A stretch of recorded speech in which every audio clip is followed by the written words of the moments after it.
Do you have to clap? Oh. 3, 2, clap on 1. 3, 2, 1. Okay. See, there's a delay. It's not actually synced up. Anyway. So, welcome to, what is this? The Brown Boys podcast. Temporarily, it's called the Brown Boy Podcast until we come up with a better name. We don't have a name yet. Yeah. The Brown Boy Podcast. For this time period, it's the Brown Boy Podcast. As you could probably infer, it's two brown boys on a podcast talking about things. My mum asked me, what are we going to talk about on here? And I just said things, and she just started laughing. Like, what things? And I just said, just things. That's the thing, we don't know. Anything interesting? Yeah, we don't know.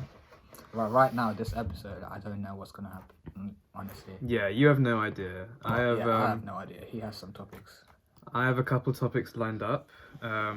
This podcast, I guess if we're introducing it, it's focused around essentially just interesting ideas, generally centered around maths, philosophy, nature, physics, the universe, just grand ideas, interesting ideas, things that we can discuss, ponder, contemplate.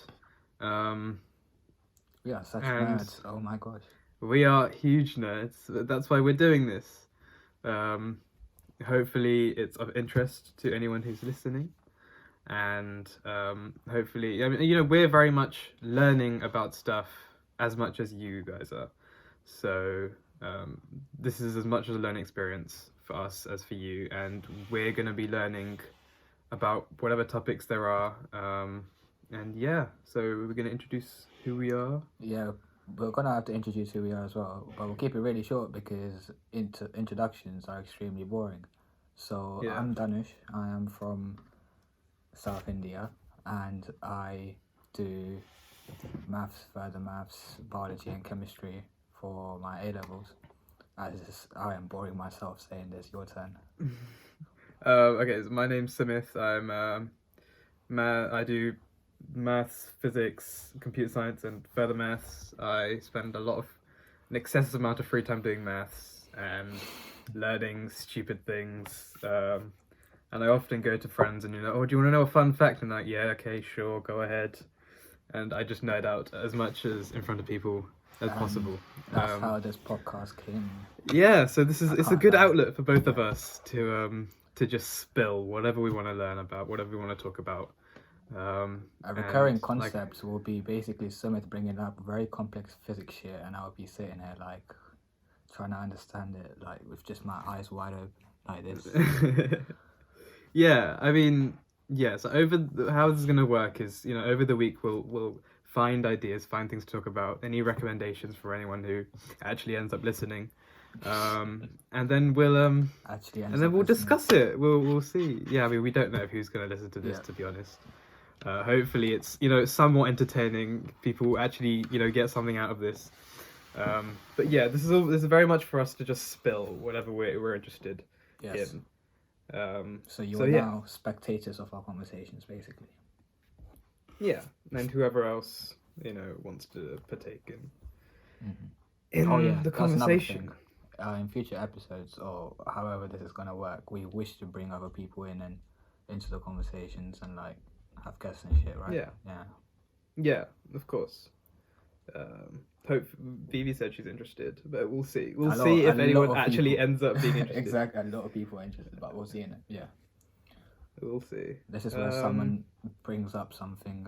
That's what normally happens. Someone calls up, like either I call him or he calls me, and then we're like, "Did you know this?" And neither of us do, and we just talk about it.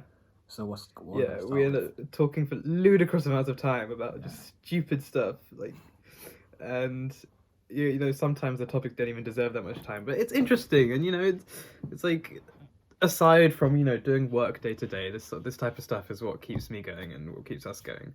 So yeah, I guess we jump right into it. So my first topic here is, I don't think I sent you this video. It's this year in physics, so discoveries of this year in physics. which is, particularly remarkable because of, all the COVID restrictions and stuff. So this is basically stuff that people figured out just being at home. And one of the discoveries was the solution to something called the black hole information paradox. It's the idea that, black holes, big celestial objects that they have a center of mass, a singularity, and it just pulls everything into it. Including light and information. Yeah, so you have something, what's it called? The boundary. It's got that boundary around it where... event horizon. The event horizon, yeah. Once you pass the event horizon, you can't come out because you've gone too far into a black hole. And one of the paradoxes with black holes is that once you have, say, you as a person, your body is basically just a set of information, right? What is information? It's just it's a collection of atoms and particles arranged in a certain specific order. And that's how you're constructed, that's how people are constructed. But once you go into a black hole, one of the things that Stephen Hawking speculated about was that the information about you is lost, like it's gone forever. Like all the particles that make you up, all that information is lost. You can't get that back. What they discovered this year was, what they discovered this year is that it's not actually lost. The information actually still remains, even if you're sucked into a black hole, into its singularity. The information about you remains. But it's so scrambled that it's actually easier to cremate your body and reconstruct you from your own ashes than to get the information out of your body from a black hole. So, yeah, I just think that's incredible. So that makes sense to me. It makes more sense to me for the information not to get lost than it does to get lost. Like, have you seen Stella? Yeah. You know when the dude just bops into the black hole and he's like, oh yeah, I'm gone, and he just enters some mad like fifth dimension and like that big Tesseract thing. Yeah. And some big higher dimensional beings like help him, like I don't know what he does, but to the person as they fall into the black hole, they are still the person and they have a memory.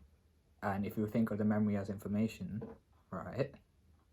If you think of the memory as information and we were to throw someone into a black hole, okay, I know the human would just get mushed, but like... Yeah, you'd be stretched into a string of atoms. Yeah, that's but literally how thin you'd be pulled. Because the gravity at your feet is so much more than the gravity at your head. That's how strong it is. Yes, but let's go past the sheer weakness of human biology.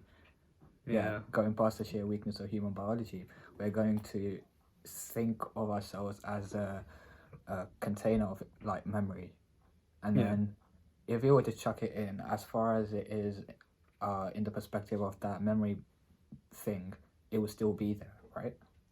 Yeah, but I guess I'm saying it's the idea that matter and energy can't be destroyed, it's just moved around, like one of the fundamental...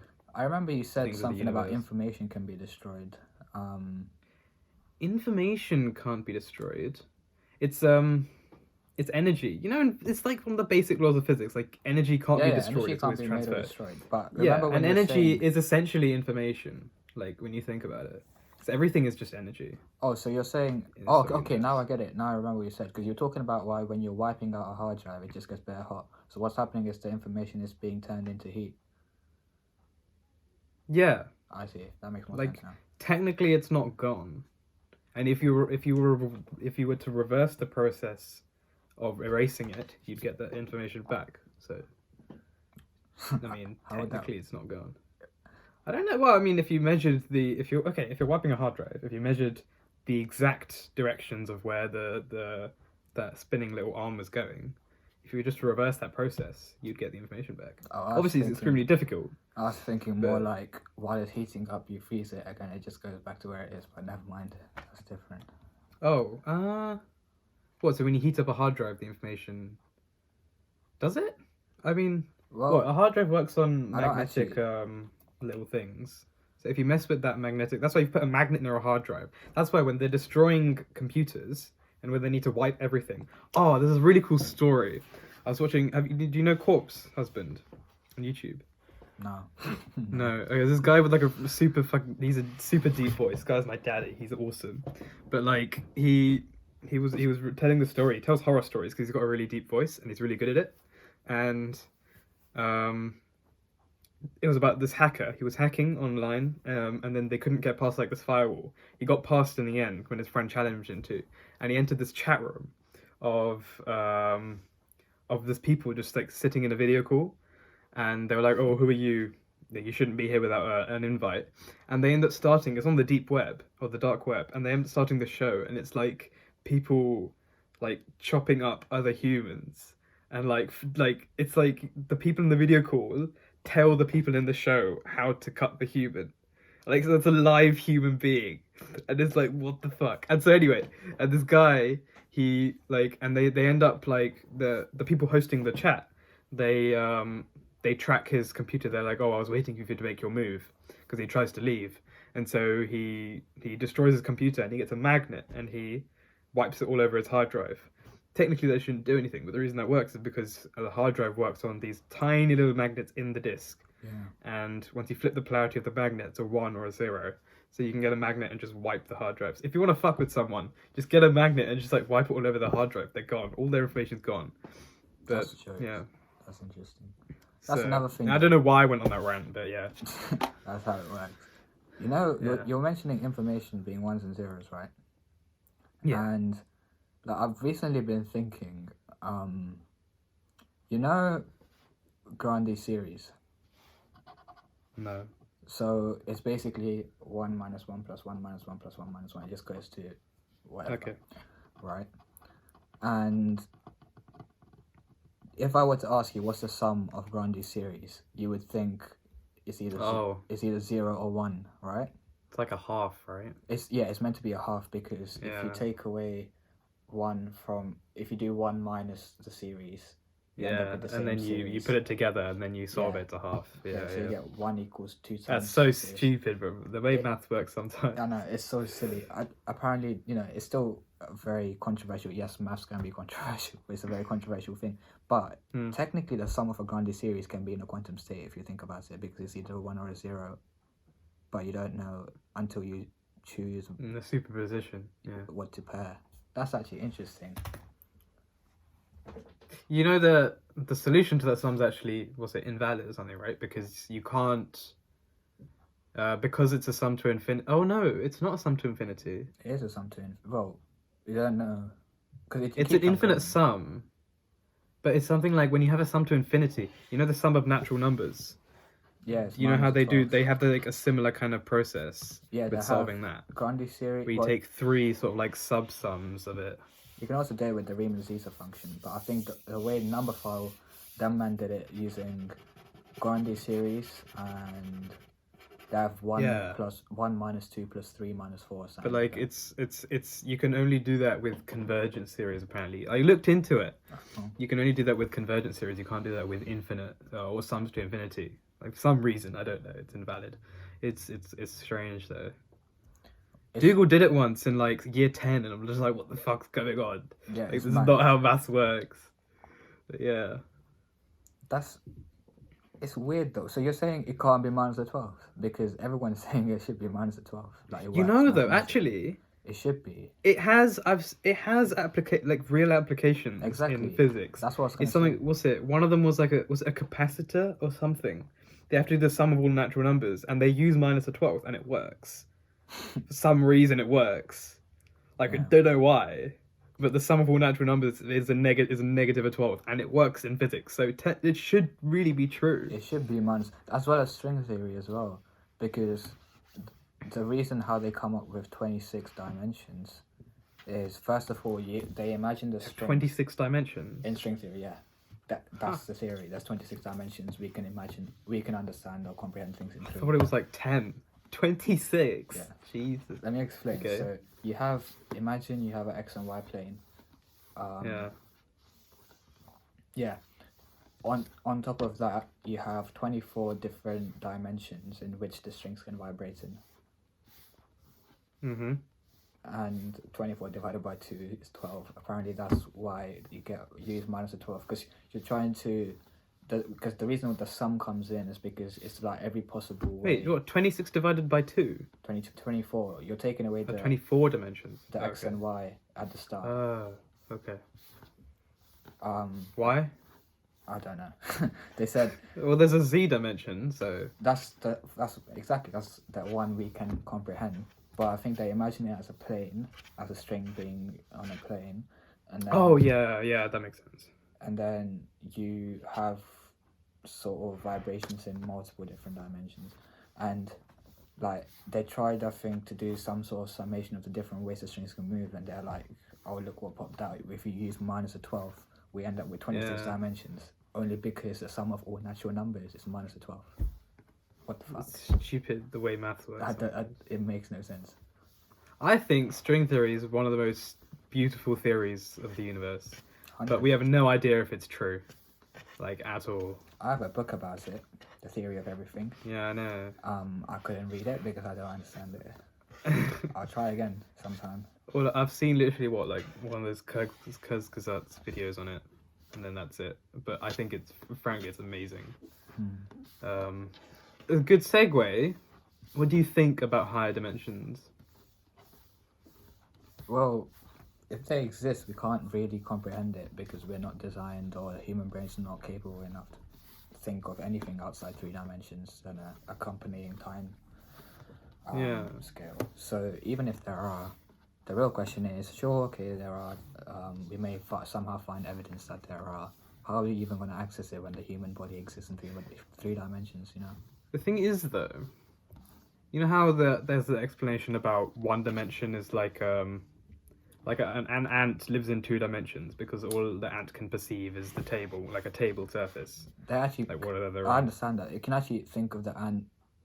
There's 2 ways of it. So it's like the ants can only see sort of in 2 dimensions, like it's really small, or you can think of it as it being is so small that it has access to the smaller dimensions that we can't. Smaller dimension? Well, like from negative. What do you mean a smaller dimension? No, like so. Okay, so if you imagine, I think the analogy for this is, right? If you have a power cable, right? Let's say you have a power cable. For you, the power cable is like a line. Like if you even observe it from a distance, right? So it's a line. You look at it closer. Oh, but it's the ant perceives it as like a cylinder or something. Well, we can perceive it as a cylinder, but if you go onto it, an ant, it's obviously not just a smooth cylinder. It's got nooks and crannies. Like it's got stuff in it. It's made up of different combining sort of threads. I think, I'm not sure, but you get what I'm saying. Only the ant can perceive it because it's small enough to be able to see differences between sort of thingies. So you can imagine dimensions being in that sort of way where it can be so microscopic that you can't really see it. But isn't that just a limitation of biology, not our perception of dimensions? Like if we had more powerful eyes, we'd be able to see all the nooks and crannies of a power cable. Right? Well, yeah, I'm saying that's an analogy. What if it's like on a quantum level? What's on a quantum level? A new dimension. Well, it's like the movie thing, like fucking Ant-Man. I'm going to jump into the quantum realm. Yeah. Like, where do you think they got it from? Where do you think they got it from? I mean, well, it's sci-fi. It's not meant to be real. Well, so are flying cars, and then we can theoretically make flying cars. The thing is with flying cars, is actually, like, in practice, they are the most impractical thing ever. Yeah, I can't lie. Because for a car to fly, first of all, it would have to exert enough force to... You know how the force diagram works? Like, you have reaction force and upwards force. Yeah. And then it would have to accelerate upwards to begin with, right? So it needs to exert enough force to lift itself off the ground, downwards. So it has to have enough fuel and enough, weight distribution to do that. A rocket is fair enough because, a rocket's huge. You can put so much fuel in there and you can, center it so that it's just a pipe going up. So, its center of mass is just in the middle. So you see one big rocket. But a car... You can't just have one big rocket on the bottom. It needs to be distributed evenly. It needs to have enough fuel, practically, to do that. It needs to be safe enough to do that around other people on a road right? And then once it's up there, it needs to keep that power going. Yeah, that's the thing. It needs to keep that power going. It's so stupid, the idea of like obviously it's cool, but it would never happen. That's what ever. That's what the clickbait. And I don't want to crush anyone's dreams, but it's not happening. That's the whole video. Is the clickbait is going to be flying cars are so stupid. Everyone's gonna click on it. But like, let me try draw. There are so many better things that we can invest time into than a flying car just because you saw it in Back to the Future. Like, leave it alone. It's in a movie for a reason. Even the self-tying shoes. Do you think we'll have self-tying shoes? Have you seen Back to the Future? Nah, but self-tying shoes. That's where Nike developed concepts. Exactly, they developed it just because it was in the movie and it was like an anniversary for the movie. But yeah, I mean, yeah, it's expensive. Do we need? I'll tell you what my dad would say. My dad doesn't like voice assistants. Like if we're like, oh, can we get like an Alexa, or can we get one of those, those intelligent light bulbs that they turn on with your phone and you can change the color and stuff. And you don't need to like get up and like switch the light off. I don't like those. I don't see the point of them. Yeah, because he's like I have 4 limbs. I am a capable human being. I can go and do it myself. And I'm like, oh, can we get an Alexa to play music? Just play it on your phone. Like you don't need a machine to do that for you. So in the same way, my dad would go nuts with a self-tying shoe. Because it's one of the most easy things to do as a human being. You have 5 fingers and you have a spine to bend down. But like, no, you having to do that for you. People like me and your dad come from like different upbringings. Like to us, it's so stupid to have. So if I tell lights to switch off, it just switch. I don't like the idea that. Yeah. But then again, I was brought up in a flipping village, so it's like different. I drew a force diagram of the car, by the way. Nerd. Yeah, exactly. That's the okay. thrust. So horizontal. Okay, assuming no air resistance.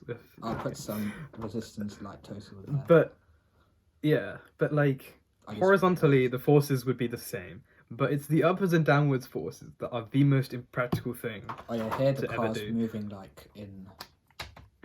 Also, sound. Have you heard how loud a rocket is? And imagine having that for every single car on the road. Like. That's enough of force diagrams. Stupid. Anyway. I was gonna. What if it's electric? Because apparently electric everything is just more like efficient. That's the thing. All these fuel, because of rockets and stuff, is powered by combustion of fuel, combustion of kerosene if it comes to airplanes. But what if it's like electric or go like sci-fi, electric? So what if it's electric? What's an electric thing gonna do? It just works better. Electric stuff just works better. Like look at cars. But like you still need to create, as you said, you still need to create upwards thrust. So how?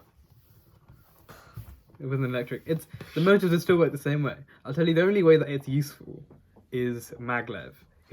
If we made every single road in the world into a maglev road, then sure you can have your flying cars. Isn't that what? Otherwise, it's not happening. He's making that underground thing, right? Yeah, the underground thing. The car doesn't actually move, but the sort of trailer on which the car is supposed to use levitation. The Boring Company. Yeah. Is that what it's called?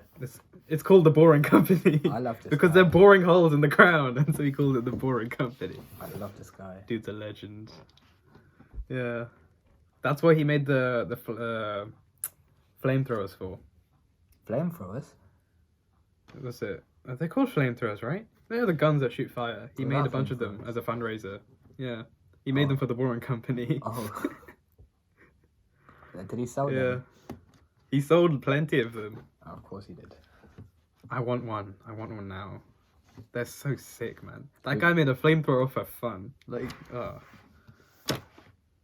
you want to make a flamethrower? How hard can it be? To make a flamethrower? Yeah. I don't know how flamethrowers work. I assume it's the same thing as, when they spray the gas and then they light it. Yeah. I assume it's the same thing. Perhaps something more efficient and dangerous than that would be quite interesting because, well, let's think about it. So we need a way of actually controlling when when it comes to deodorant cans, You have a trigger. we have a trigger. It can work the same way. It's the same thing, really. Here in the deodorant cans, we're using alcohol as the fuel because deodorant is like 95% just alcohol. Is it? Yeah, and you'd need like a very large compressed can of air. Which we can. Oh shit, that's quite dangerous. Because if it's combustion, Obviously, yeah. I mean, it's a flamethrower. Of course, it's dangerous. just Like, we're not making this with public safety in mind. flammable gas in a compressed cylinder. Yeah. Is hydrogen flammable? You're the chemist. I don't know. No, that man. Oh shit, I do chemistry. I don't know. I think it is. No, it's not. no It's a idea. noble gas. It's not. It's not. What's the flammable? No, helium's a Helium. noble gas. Oh no, wait, yeah, it is. Oh my gosh, what's wrong with me today? I'm an idiot. Okay, God. okay. Let's just say something. Oxygen. It's very flammable. Is it? Yeah, Oh yeah. Okay. Why is oxygen so flammable then? because It's like it's in the middle, right? It shouldn't be. well, it's what's used for combustion reactions. Yeah, but Oxygen's why? a reactant Why? because it's one of the elements that oxidizes stuff, and like redox reactions are like important in it. Oh yeah, all that. Alright, enough chemistry. Moving on. Oh wow. Yeah. Moving on to what? What was I gonna... No, you were saying something, right? I wasn't. No, I wasn't. I said Oh. flamethrowers. I forgot what I was trying to say before. Flamethrowers. I had something in mind, but anyway, Well, you have a topic of interest. we're halfway through. We're halfway through. By the way, it Do should you want to be... move on to some? Huh? Yeah, go on. Do you want to move on to philosophy, or do you want to move on to maths and computer science, or do you want to go into biology? I think some philosophy, because we've done some science. Philosophy. Well, should I read out my Galileo quote? I don't have it. You read it out.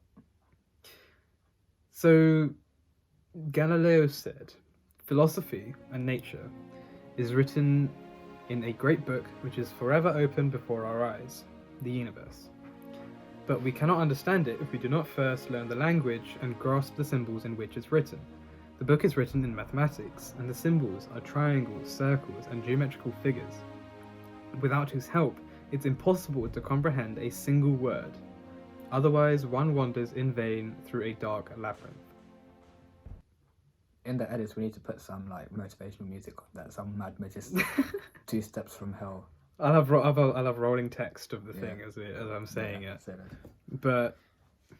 But yeah, I think that's an amazing quote. It was in a Vsauce video. But it's basically, I think a lot of people, okay, this isn't even strictly philosophy, but I think a lot of people reject maths and philosophy because it's like the way people approach us, like not us, but like when we're growing up, the way that math approaches us is just through schools and teaching and like, oh, 1 + 1, 2 + 2, learn your multiplication tables. It's boring. It's so bad. But I think, and a lot of people, they just let go of it. They're like, oh, I can't do math. This is trivial. Like we don't need this. And they're like, oh, I need to know how to do my taxes instead.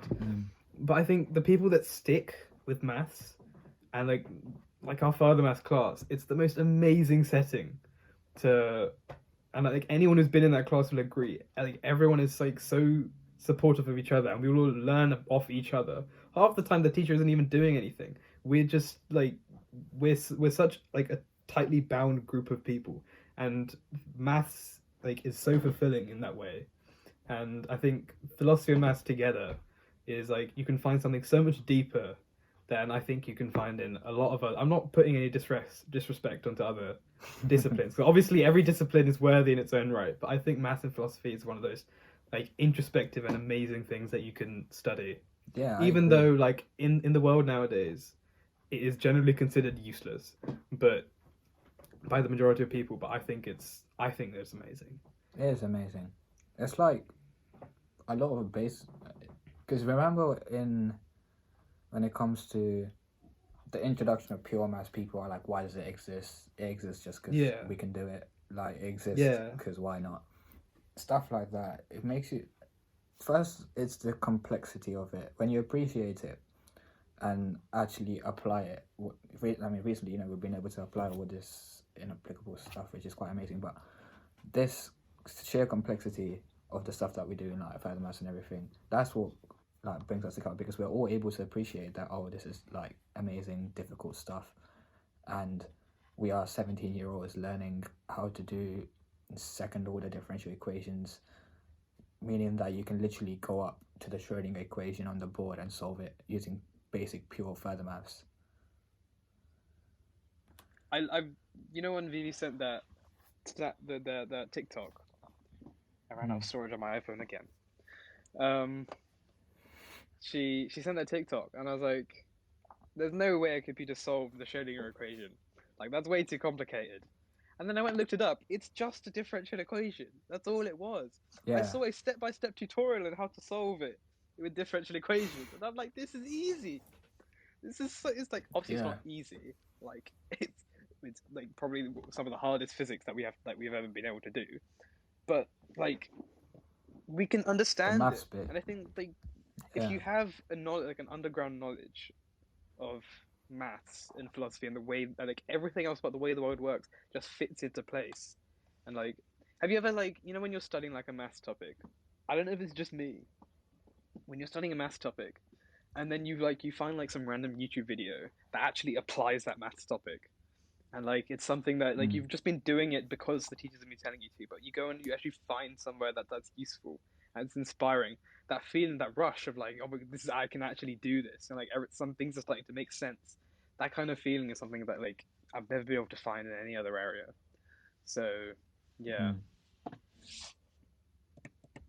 That's the thing about biology. It's why biologists like they themselves understand why the whole field of science is not like inferior, because you have set biological concepts, but the way we're able to apply all of these concepts in modern day medicine, like you have stuff like stem cells, and we take stem cells and apply to something completely different, and we're like, oh look, cancer or organ transplantation, let's generate organs out of nowhere. The application of that is more interesting sometimes than the theory itself. Yeah.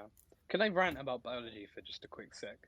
Because why are you ranting about my like I respect biology because I can never do it, but I think again the way biology is taught is like it's so fundamentally wrong in schools. Oh yeah. Because all you have to do in biology is just memorize the entire textbook, and you develop no critical thinking skills whatsoever, which is essentially, Mr. Murad, he talked about once to us in form time in like year 11 or year 10. He talked about like how school, it's not about what you learn, because once you leave, you're not going to remember any of it. But it's about developing the skills and thinking skills so that you can go and when you do whatever there is, you can use those same skills. In biology, you learn none of those skills. And biology is only created for you to memorize a bunch of topics, do the test, and then go on to do something else. And like I asked Sultan once, I was like, okay, let's test this theory that biology has like is like of no use to like an actual student in the long term. And I was like, okay, I asked him about something. I think it was the heart or some kind of nervous system or something. And I just kept asking why, because I think that's the best question you can do to test whether someone understands. Like if there's like if I'm asking about the heart, like why does the heart pump blood? Then he was like, oh, to get oxygen around the body. Why? And then he was stumped. Like, that's exactly what my Oxbridge question was. In my first Oxford, it was my Oxford interview, my first one, right towards the end, my last question. This was my favorite. This is why I'm glad I interviewed for Oxford. That one question. I will ask. Shall I go through it with you? Okay, let's go through it with you. So, why do we have the heart? And I'll come on to explaining why biology is like. I agree with you to an extent, only to an extent of GCSE biology. Okay, obviously I don't have any experience of A level, but yeah, A level like they go into it, but we'll start off with the thing, right? So why do we have the heart? Okay, to pump blood around the body. Why do we need to pump blood around the body? To get oxygen to different places. So oxygen to like, okay, why do we need oxygen? Because it's used in respiration and stuff, right? And like in muscles and things, they need oxygen to keep going. Okay. All right, good.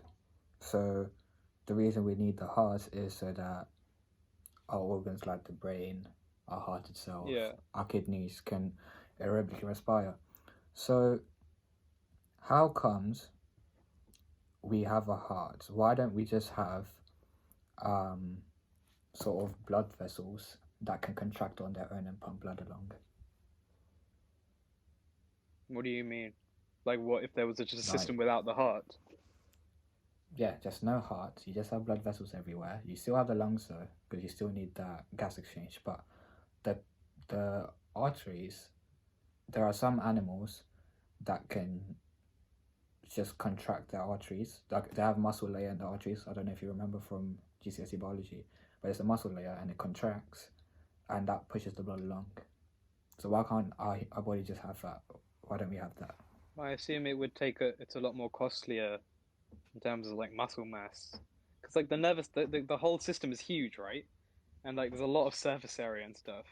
Oh, well, with surface area, you know, there's a material. Was it 1 inch squared of like, you know, aerogel? Yeah, I know aerogel. The surface area of aerogel of 1 like centimeter cubed or 1 inch cubed is enough to fill a whole American football field.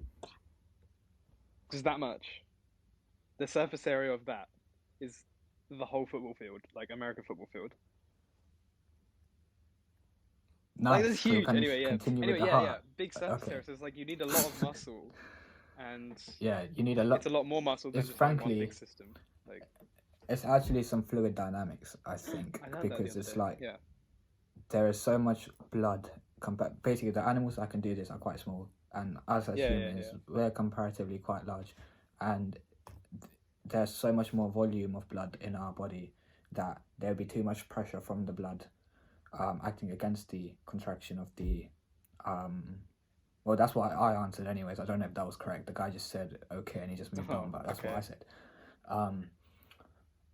And yeah, that's why it doesn't work. Now, if I were to tell you that the circulatory system is a double circuit system, what do you make of that? A double circuit system? Yeah. Is it you need one circuit to get blood somewhere and then one to get blood back? Where does the blood go in the middle? Once you get it to like wherever its destination is, it's like respiration thing, and then it goes back. So not like before it goes to organs, I didn't specify. So let's say the blood comes into the heart, right? Where does it go from the heart? It goes pump, and then it goes through the vessels, and then like to arms, legs. No, but before it goes off, it goes somewhere else and comes back to the heart. Where does it go? The lungs. Yeah, there you go. So it goes to the heart, to the lungs outside the heart, and then comes back to the heart. And then goes to the rest of the body. So that's a double circuit system. Oh, okay. So why don't we have a single circuit system? Well, it goes straight from the lungs. So imagine the lungs being placed before or after the heart, and it just goes straight from the lungs to the rest of the body. Maybe. Yeah. Maybe. It can be. If you're imagining the lungs to be after the heart. Oh, and then it could go from the lungs to the heart to the rest of the body. Or the heart to the lungs to the rest of the body. But okay. Anyways. Why not? In any way, why don't we have a single circuit? Well, it's like a point of failure, right? It's like if one system goes down, then the whole thing goes down. Or is that just like... This is based on like computer science networks knowledge, but yeah, you're talking about a bus topology over a star topology. Bus topology. I cannot believe I remember this from GCSE computer science. Yeah. But okay, well if that's not, then wouldn't it require like the lungs anyways? Wouldn't you need like a huge heart pump to go from the lungs to the body and then back to the heart? Yes. Because there's a lot more power. There we go. Yeah. Yes. You are smarter than most of the biologists in our year, do you understand? Because everyone was so baffed. But anyways, Cool. Yeah. The whole point is that even getting it to the lungs is a substantial amount of pressure that the heart needs to create. And more efficient. Yeah, if you think about it as well, if you have much a much greater pressure as well, so higher blood pressure than it already is pumping at. Like if the blood pressure is too high, then you get a bunch of trouble. Like you get buildup of tissue fluid because all the water's being pushed out, all the liquid stuff's being pushed out, and when it comes to the lungs, let's say we're imagining the lungs to be after the heart. All the sort of basically diffusion is less efficient because you have fluid everywhere, you have inefficient diffusion. It's basically it's bad, and basically water anywhere in the body where it's not supposed to be is bad. Anyways, now we have a heart that's pumping too hard. What is required in terms of the physiology of the heart for it to pump so hard? Pump harder. I'll give you a clue. Why is the left side of the heart? Or is that not? No, it's not why it has the chambers. Oh. So do you know why the left side of the heart is thicker than the right side? So it pushes her faster. It's like creates pushes more harder pressure. Because from the right side it only goes to the lungs, but from the left ventricle it goes to the rest of the body. Yeah. Exactly. Now think about that. Now considering that we need the heart to be pumping at a harder sort of pressure, what does it mean for the physiology of the heart? The physiology of the heart? So what does it need to be? Well, it needs to be thicker muscle, right? It needs to have even more thicker muscle than it already does. How elastic is thicker muscle? Not very elastic. Not very elastic at all. And this actually links. I linked this. Like this was such a big brain move because this goes to like lung diseases, and sometimes the alveoli. Yeah. Stuff happens to it and it gets thicker, and when it's thicker it gets less elastic, and that means that it won't be able to fill up properly and it won't be able to move properly, so you can't breathe properly. And I linked that to the heart, and then these heart lot, the heart question, then I linked it and it said so what does I said it applies the same way where the heart can't actually pump in and recoil in the first place, and that's why the heart requires it to be a double circuit. It's actually interesting. I'll probably explain it in some boring ass way, but there is a reason. So why don't they have multiple hearts for each different part of the body? Then each heart has to pump with less, rigor, and then they all feed back into the lungs. It would require the same amount of oxygen, but less, blood pressure and whatnot. It's a bit weird because if I'm thinking about it, right, if you need a heart, around the heart you also need the gas exchange. So gas exchange would probably only happen in one place in one of the hearts, and the other hearts wouldn't have any gas exchange happening. What do you mean gas exchange? So doesn't it happen in the lungs? It happens in the lungs, so you still have one pair of lungs, but for the blood to actually get to the lungs you need one heart, I guess, to actually pump blood to the lungs and then pump it to the rest of the body. Yeah, and then along the way it goes to like another heart, and then that heart pumps to some blood to, say, the right arm. It doesn't need that though. Why does it need that extra pressure? Because then it's, like you said, the less blood pressure and whatnot. Because it's better, right? Less blood pressure. Also, if you cut off an arm, the rest of your body can still work. If you cut off your arm, your rest of your body still works anyways. Oh yeah, but like if you cut off, it's almost like internal organs, right? Yeah. The only reason. No, then why doesn't every single, body part have its own little heart? Because it doesn't need it. Why does it need it? Why not? Because but like you said, if it would mean the main heart doing the gas exchange stuff needs to pump less, and then at each sort of stop, it just pumps a little bit of blood to whatever part of the body it's associated with, and it just keeps going. Say whenever time you get to like a valve, you just pump a little bit. It's like an extra bit of pressure. So it's like instead of like a rocket putting all of its energy into one big thrust at the beginning, and then it goes up into the atmosphere. Along the way, it's exerting more and more energy, like it's burning more fuel along the way as it goes up. So like the escape velocity of a rocket isn't actually what we calculated as, because along the way it's burning more fuel. So in the same way, why can't it have, little stops along the way where like it has its own little heart? So the purpose of the heart, right, is to actually create enough pressure for it to go along. One heart already does that, and does it at the right amount of pressure. Thing is, you shouldn't have, if it's being pumped again, it's being pumped at greater pressure, it's not required.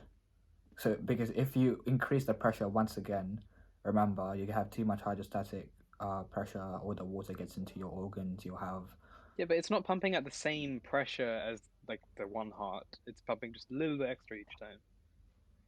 Yeah, but what it does, it's not meant to have that extra bit. That's the thing. Yeah, but then the main heart pumps a bit less, and the rest of it can just pump a little bit each time. See, I get what you're saying. Yeah. It's a bit of a weird question. It is. But, like, why not? It is, but if you... How the flip are there going to be just little mini hearts everywhere in your body? But why not? Why didn't evolution go down that route? Like... Well, it may have just been due to chance that we have evolved from animals who have, by chance, have had one heart. Because don't some animals have two hearts? Like, there probably are some weird animals. I've heard of some animals that have two hearts. Octopi. Yeah. Octopi. Anyways, yeah. I think they may have... That's why... Yeah. But they are aquatic creatures who have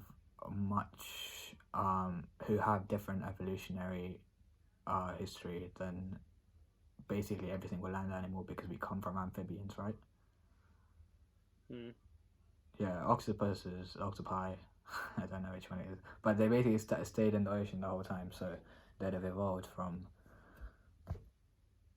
ocean creatures who just tend to be, by chance, we evolved from ocean creatures. Yeah, but we evolved from the ones who have evolved to be amphibians, and all mammals on this planet have evolved from those. Few amphibians who may have happened to have organs in a certain structure only have that bilateral symmetry that we observe. Humans got 2 eyes, 2 nostrils, 2 ears, 2 arms, 2 legs, 2 testicles. Yeah. Alright then. I don't know. Maybe people in the comments, I can't believe I'm saying this, it sounds so weird to say, because we don't usually say this in our conversations, but yeah, I don't know. I'd have to have a think about it, but I think it's just inefficient to have that in the first place.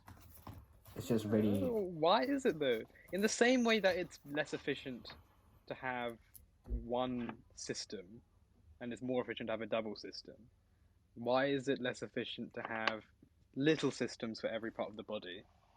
It's not that, it's about how you're using the space of the body, of the human body. Like, you're having little hearts everywhere that have their own myogenic takes more space. Impulse. Like, because the heart, it pumps on its own. It doesn't have nerve impulses telling it to pump. Well, it has impulses telling it to pump faster or slower. Yeah. So then if like one impulse was a little bit out of sync, the whole thing would fall apart. That's true as well. And it's also about how well your nervous system can regulate it. Your autonomous nervous system can regulate it with the rest of your body. Because, so do you know how the body detects your heart to like pump faster and stuff when you're doing exercise? It's based on whether it gets enough oxygen, right? Yeah, but how does it know? The brain something. Nice. The brain would get less oxygen, and I guess that would trigger something. Oh no, the brain is always first. The brain will not like. It's not to do with how much oxygen goes to the muscles. brain. I don't know. So, what's the product of respiration? Carbon dioxide. There you go, carbon dioxide and some other irrelevant shit. Yeah. Carbon dioxide. Carbon dioxide in a solution, because it's not going to be a gas, right? It's going to be in the form of carbonic acid, and the pH of carbon dioxide basically is quite acidic. Okay. What happens is, in your carotid arteries and your aorta, which is the big one, the big boy artery that comes right after the heart. There are receptors, chemoreceptors and baroreceptors, which detect pH and the higher blood pressure, that basically. And what this means is that this is then converted into a nervous impulse. The nervous system does this thing. It's like, oh yeah, look at this. We have a lot more carbon dioxide. Goes to the medulla oblongata, sends a signal via the sympathetic nervous system. You don't have to know this at all. It's so I've heard of that. yeah, the sympathetic one is responsible for fight and flight and stuff like that. But it basically tells the sinoatrial node, which is the first, which is what initiates the heartbeat, causes the heart muscles to contract in the first place, to basically say contract more frequently, do it faster, right? And that's how one of the ways how basically the heart is, pumping faster when you're doing exercise, because yeah. You know, these nervous systems, they run on electrical impulses, right? Mm-hmm. So, like, what if you could, like, connect everything up to a computer, like a whole body, and you could just, like, program it to do stuff, and the brain would have no say whatsoever in what the body does, because the computer becomes its brain, and the computer's sending a signal straight to the muscles and whatnot. Could that be possible? I don't know. I'm thinking. First of all, just like they have that kind of stuff where they do. They have like a pad and they put it on like your arm or like your abdomen or whatever, and they send impulses and it triggers muscle contraction. Yeah. So you could also get that you Snapchat ad. You get that ad on Snapchat with the guy putting the six. Oh yeah, the six pack. And then and you turn it on and the abs start like, oh my gosh, they just start doing some bad acting. Yeah. No, I'm thinking because it may work, but the thing is, the brain, there's more neurons in the brain than stars in the galaxy, which is, there's a lot of stars in the galaxy, right? That's cap. That is not cap. I think it's a fact. Yeah, I think it is a fact. Yeah. That's no way. Fam, the brain is mad. It's so mad. I know the brain's mad. The brain is complex. Okay. More complex than the whole galaxy. But you don't need all that, because a lot of that is emotion. So you're just saying vision. Bun that. You're just saying bun that. No, emotion. I'm not saying bun that. Like, you can still have the brain, right? Yeah. But could you control a human just through like a program using muscle contraction? Because eventually the way we interact with the world is contraction of muscles and like motor neurons and stuff. Mm-hmm. So could you just have electrical impulses that just do that for you? I'm gonna say theoretically it should be possible. However, it's about the system, the way the action potentials are generated. Is generated chemically. The nerve impulses are generated chemically, and how a computer system. So, but they're not electrical impulses then? They are electrical, but they come from differences in concentrations of salt ions in different places of the synapses and stuff. It's very complex. But okay. And that difference, that's how the voltage is created. That difference in charge, and then that creates the action potential somehow. I need to go over that again because I wasn't paying attention in lesson. That was literally last week. I think it can be done using a computer. It would have to be.